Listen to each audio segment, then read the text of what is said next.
Right. So part two of how did I know I was not with the right person? Like I said in part one, it it just didn't feel right. It didn't click. There's supposed to be a click. And another thing is like my body always felt like it was looking for someone and he wasn't it, because it was always looking for, my body was scanning the area of people, and it was just like, no, that's not him.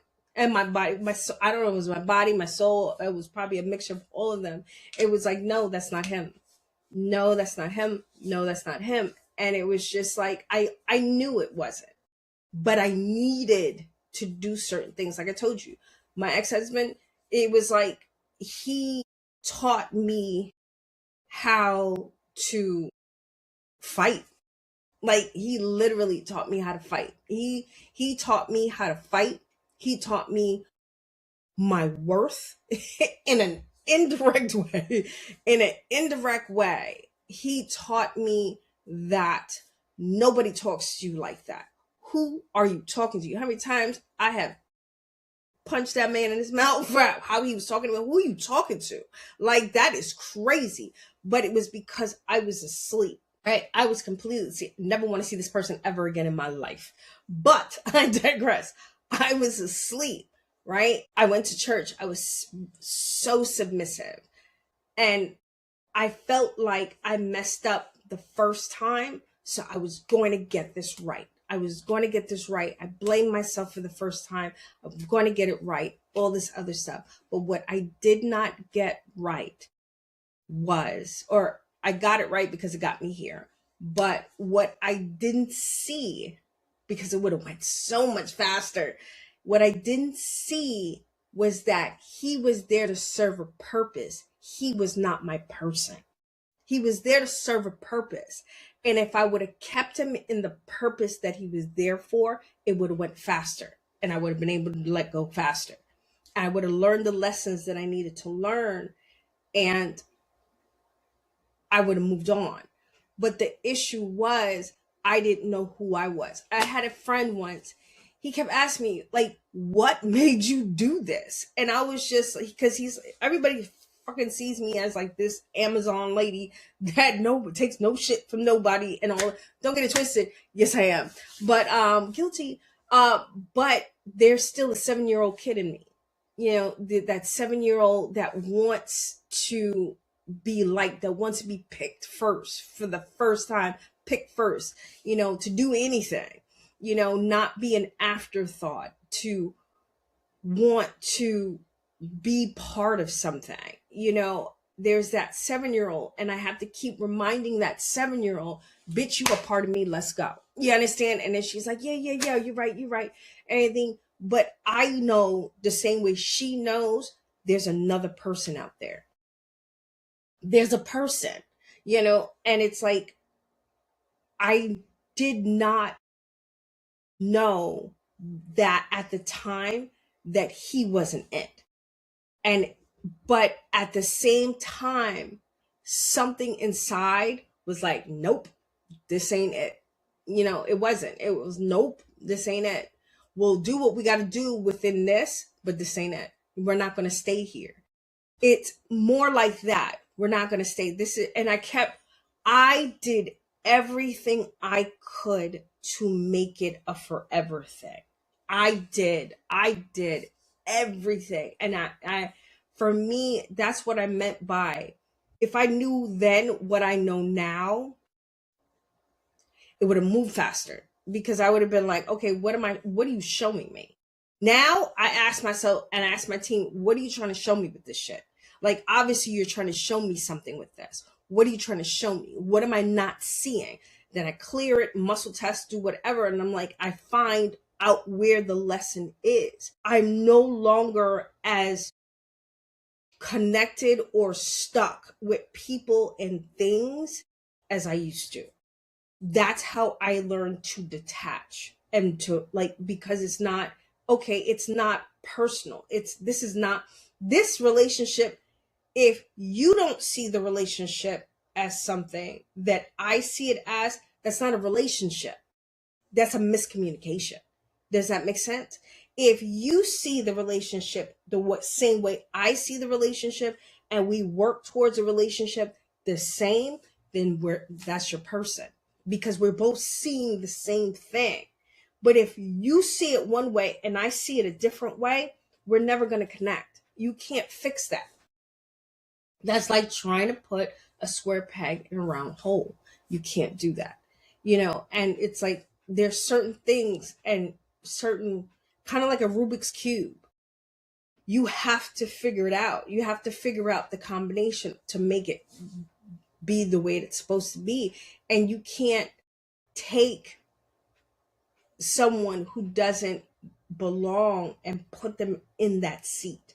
Like I taught one of my students the other day, in your throne room, that seat that's next to yours, there's only one person that is designed to sit in that seat. You could put a bunch of bitches.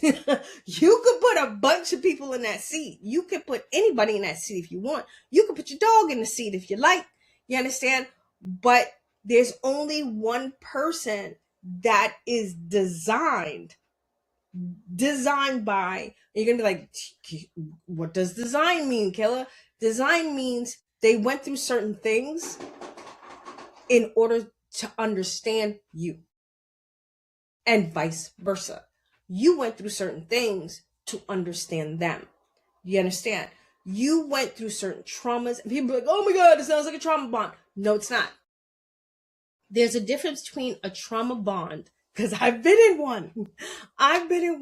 All the stuff that I went through with my last person, it was like, granted, made the crashing of the cars and all this other stuff. And you're sitting there like, oh my God, that causes so much trauma. And when he swoops in and fixes it, you're like, oh, and that's what for 18 years, that's what it was. I was like being on a constant fucked up roller coaster, with a big dip. So that's what it felt like.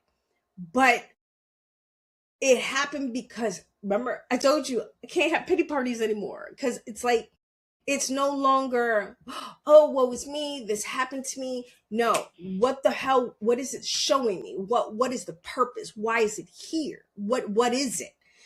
So I don't have time to sit there and be like, oh, poor Keisha, or poor Kayla, or poor whatever. I don't have time for that anymore. It's like, we gotta go. We gotta go, because we're not supposed to be here. So what is this? But I digress. But yeah, the person that I was with, it's like, trauma, that's a trauma bond. Like, bad things happen, it's over, and you're like, oh my God, you're the best thing that ever happened to me. No, he's creating the problems. He's creating it. He's creating, or she's creating the problem, because it's not just men. I have learned that counseling men, some of y'all women are out of control. Some of y'all women are out of control. But it's like, it's both. And I say it all the time to my students. It's really not a man or male female issue. It's a giver being with a taker, and a taker not knowing how to give. So it's like, you have to be with someone who's your match. If you're not with your match or your person, that one person that can sit in that chair, who's designed, not a trauma bond, not any of that, but they can understand where you're coming from. They're building something that you're building. You understand?